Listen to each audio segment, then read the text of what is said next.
Wasabi wallet. Unfairly private. What's up everyone, I'm Ben with the BTC Sessions and this is your daily session. Hodl the Bitcoin.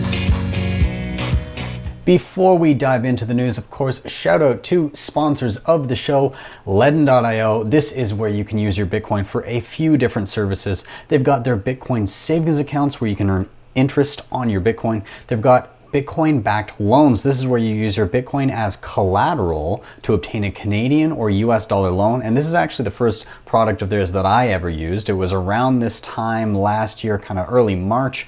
I was in a pinch and I needed to get some dollars, but I really didn't want to sell my Bitcoin because I was worried the price might go up and I wouldn't be able to buy it all back at a decent price. And looking back in hindsight, that would have been the case had I sold. But luckily I was able to utilize this product and it benefited me. I plunked my Bitcoin into a dedicated address where I could audit it 24/7 if I so chose. And I received a Canadian dollar loan within 24 hours. Upon paying that back, I got all my Bitcoin back and I was a happy camper. And then beyond that, they've of course got their B2X offering. This is where you use your Bitcoin as collateral to get a loan and then immediately use that loan to buy more Bitcoin, essentially giving you double the Bitcoin on the spot and allowing you to experience the price fluctuations that come with that. So if you're a big Bitcoin bull, that might be for you. If you want to check out any of these offerings, there's a link in the show notes down below. And if you use that link to get a Bitcoin back loan, they'll actually give you $50 worth of free Bitcoin. And secondly, we've got Paxful. This is an online peer-to-peer Bitcoin marketplace where you can buy and or sell Bitcoin. They've got a ton of different payment methods here, so particularly useful for those of you that want different payment methods. They've got well over 300 of them. They've got your typical bank transfers and Interac Online. They've got payment apps like PayPal and Cash App. They've got even stuff like buying Bitcoin using gift cards. So really cool there. Now on the flip side of this, you can make some money by becoming a merchant on Paxful and buying and selling Bitcoin, making money on the spread. They've also got a killer affiliate program. And you can pick up some super cheap gift cards if you're buying with Bitcoin. I've seen stuff as low as, so Amazon gift cards, Walmart gift cards for like 20, 30, 40% off. It's pretty wild. And outside of that, you can check out their Built with Bitcoin mission to build 100 schools entirely paid for with Bitcoin. Really cool initiative put forth by Paxful. So great to see them doing some good in the Bitcoin space. And with that, let's dive into the news. So we're going to start off today's show. Oh, I should say I'm not at home right now. I'm at the in-laws cabin out of town. I thought some extreme social distancing would be nice for a little bit. So yes, I'm working out of town for a portion of this week at least.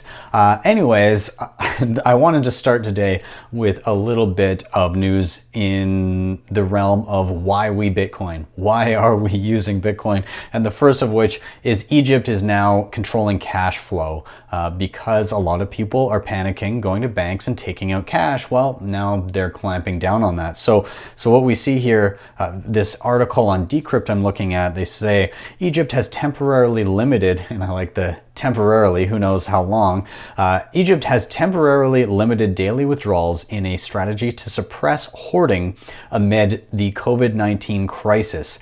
It's also not the first country to worry about its banking system. On Sunday, Egypt's central bank ordered banks to provisionally limit daily withdrawals. These thresholds are 10,000 Egyptian pounds, which is around 635 US dollars for individuals, and 50,000 pounds, which is around 3175 US for businesses. Meanwhile, the daily ATM withdrawals, so this is different. The first numbers were for going directly into the bank. This is for ATM. ATM withdrawals are capped at just 5,000 pounds, which is around 317 US dollars. Now, as I said, Egypt is not the first country to start doing stuff like that and to be worrying about this. We've seen, I previously talked about an article that was on CNN, more or less just begging people not to do a bank run and reassuring them of what was going on. And then outside of that,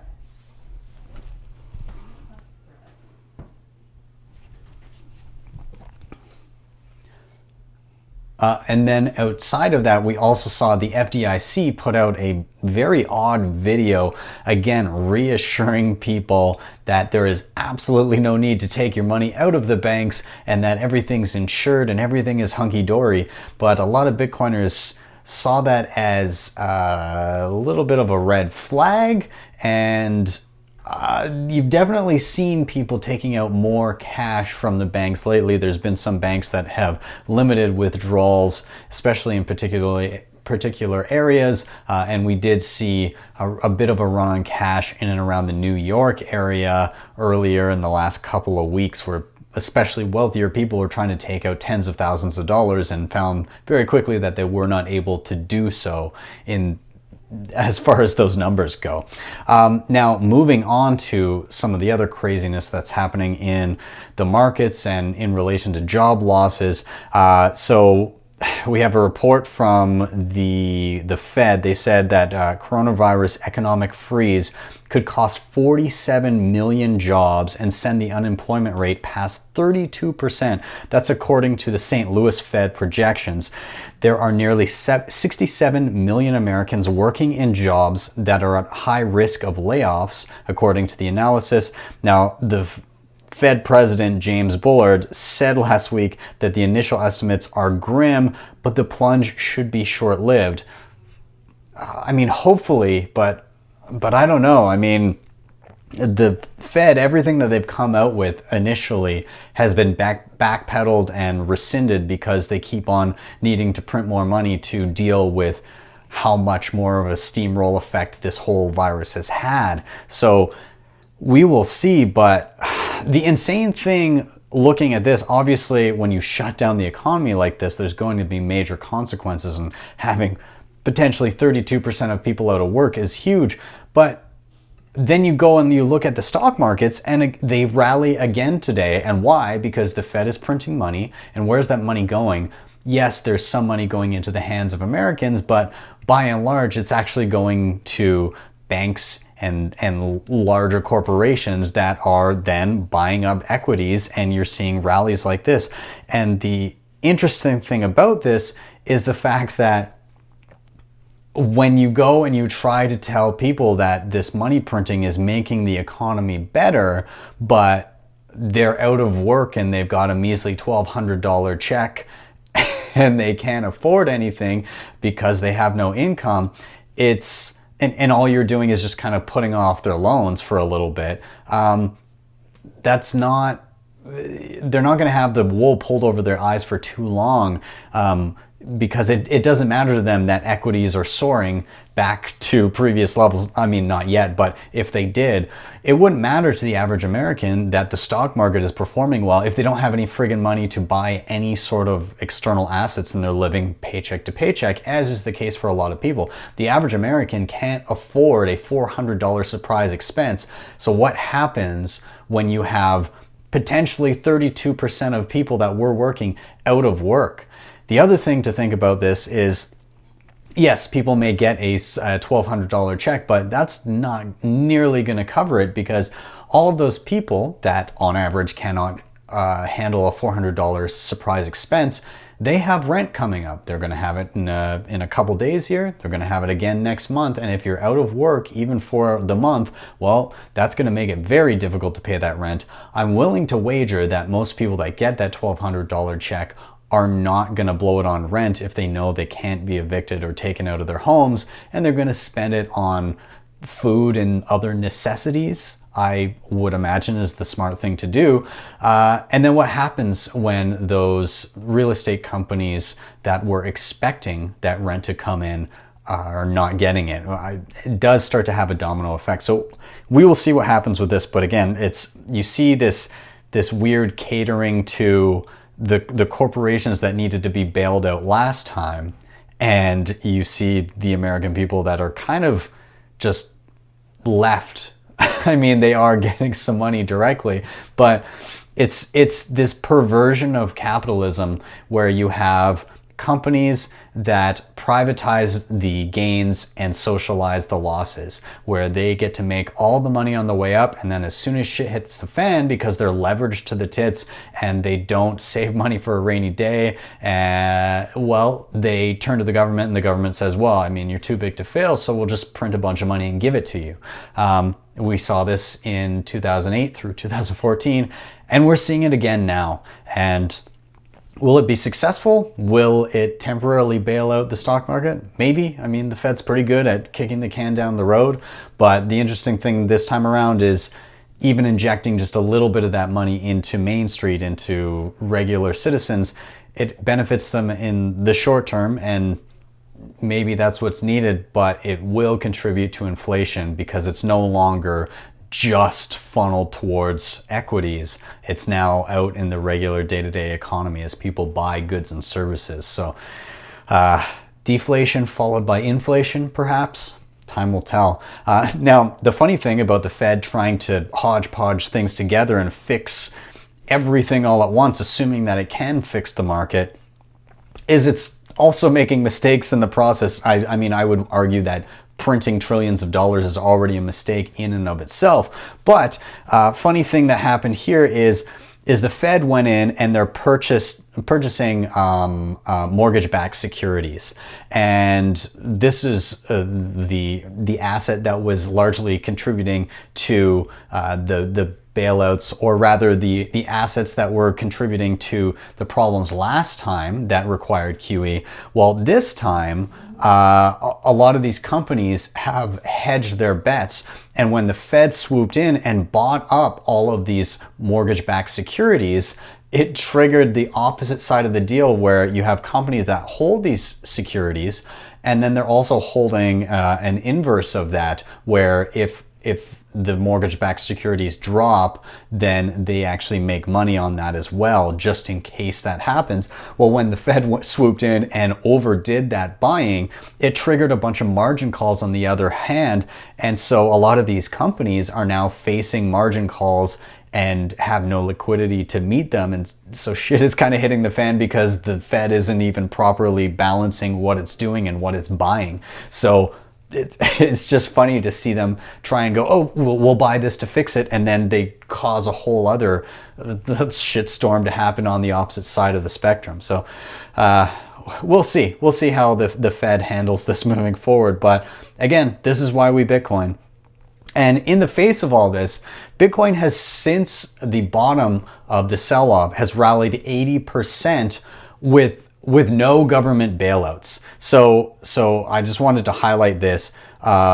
This was Peter Schiff sent out a tweet a little while ago. He said, "Congratulations, Bitcoin hodlers. It looks like Bitcoin may actually be living up to its status as a non-correlated asset after all. Every asset class is rallying today except for Bitcoin." And he neglects to mention the fact that Bitcoin has, of course, rallied 80% since the bottom of that mass sell-off. It's important to note that in a crisis like this, correlation all tends to trend to zero, because if you need cash and you need to buy day-to-day goods, you're going to sell off any liquid asset that you have in order to obtain that. And so that's what we saw. We saw stocks, we saw gold, and we saw Bitcoin. There was no holds barred in what was being sold off. And so yes, Bitcoin dropped, but there was no stimulus offered to Bitcoin, and it has recovered 80% since then, or has rallied 80% since then, which is very interesting to see when the stock market has, it went from 30K for the Dow all the way down to 18. It's back up around 22 with trillions of dollars printed and injected into the market, whereas Bitcoin didn't require that. It's starting to come back up. At the time of recording this video, we're in and around the 6,500 range. The big drop happened around kind of the 8K range and then just dumped to 4. So it got cut in half, but we've regained a fair amount of that ground. We will see if that holds up. But again, the beauty of Bitcoin is that it's not at the whims of a central bank trying to play with monetary policy to fix it. it lets the market handle it on its own. And if it dips down, it dips down, but I would rather have a set-in monetary policy that can't be tinkered with than what the Fed is trying to do right now. We don't need bailouts in Bitcoin. Bitcoin clears out the people that were over leveraged, or the people that weren't confident in it, and the people that remain are the ones that actually see value in the asset itself. So with that said, we're going to move on a little bit. Actually, I did want to touch on, considering that Peter Schiff tweet. This article on Cointelegraph goes on to say, unknowingly to Schiff, he just made the most fundamentally bullish case for Bitcoin, as the global markets rising last week was the direct result in trillions of dollars being printed out of thin air. Bitcoin, however, doesn't need stimulus packages, quantitative easing, or bailouts. Bitcoin bounced back 80% from its recent bottom, showing that Bitcoin has something a lot more powerful than these things. It has believers in its value proposition. So basically what I just reiterated there. Anyways, let's move on. I just wanted to highlight this, that Bitcoin Core, the website, has now been ported to the dark web, meaning that you can access it on the dark web using Tor browser, which is excellent. I'm actually I didn't realize that it was not on the dark web already, but good to see. So a little bit from the Decrypt article. After frequent requests, Bitcoin.org is now available and reachable as a Tor hidden service through an onion address. As well as adding another means of censorship resistance, a hidden service gives an alternative trust path that doesn't rely on certificate authorities nor DNS infrastructure. Certificate authorities check that websites are genuine, while DNS infrastructure is what connects IP addresses to domain names such as bitcoincore.org. By making the site accessible via the dark web, it becomes less reliant on these technologies. So good for the decentralization and censorship resistance of Bitcoin, in that you can reach it even if you're not going through approved search engines. It is reachable, and you can download and verify the software on your own. So kudos to the Bitcoin Core team for making that possible. Now I wanted to give a shout out to Swan Bitcoin. Swan Bitcoin, if you haven't heard, new startup in the States, and you can buy dollar cost average Bitcoin using their service. Anyways, they dropped a video on their social media today with a fake Barack Obama talking about getting into Bitcoin and how he's believing in Bitcoin. I thought it was pretty funny. Anyways, I will link to that tweet and that video down below. I also like all the references that he does to, like, Tales from the Crypt and Udi Weathermer's VR Bitcoin meetup, all of that stuff. I thought it was pretty fun. So be sure to check that out. And then finally, this is coming up, and I will touch on it in the coming week as we approach, but April 5th, Sunday, April 5th, is going to be Coinjoin Day. This was spurred on because some companies, Binance, and some others, were starting to flag UTXOs that after leaving their service were used in Coinjoin. And so what do Bitcoiners do when they see some sort of a pushback on behalf of anyone? Well, they basically flip the bird and say, we're going to do it anyways. And so Coinjoin Day is happening on April 5th. And what this means is just, if you haven't CoinJoin, then CoinJoin. If you have CoinJoin, CoinJoin again. Mix your coins. Make every spend a CoinJoin. So I encourage you guys to check out and learn how to do Coinjoin. I use Wasabi on my desktop. I use Samurai Wallet on my mobile, although that is only for Android. And then I have not yet tried Join Market, but it is another Coinjoin implementation that you can check out. Essentially all it is it breaks the links between yourself and your Bitcoins. It puts them into larger transactions and makes it indecipherable whose Bitcoin is whose. While never losing control of your coins, I should note that you do not give up control of your coins at any point during this process. They stay in your control and are entirely within your wallet. So I will link to Wasabi down below. Also link to Samurai. I do not, unfortunately, yet have a tutorial on how to use Samurai as far as Whirlpool and Coinjoin are concerned, but I will work on that over time.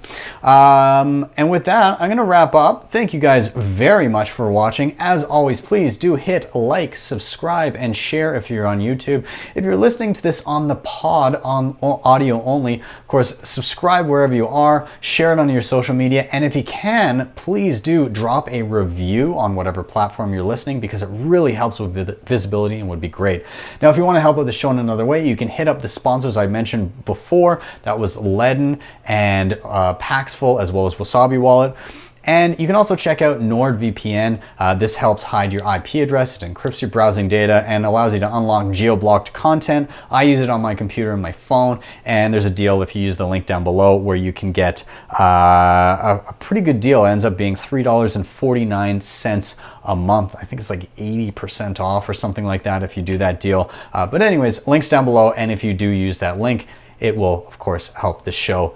And with that, I am out. Have a wonderful evening, and I will see you guys next time for your daily session.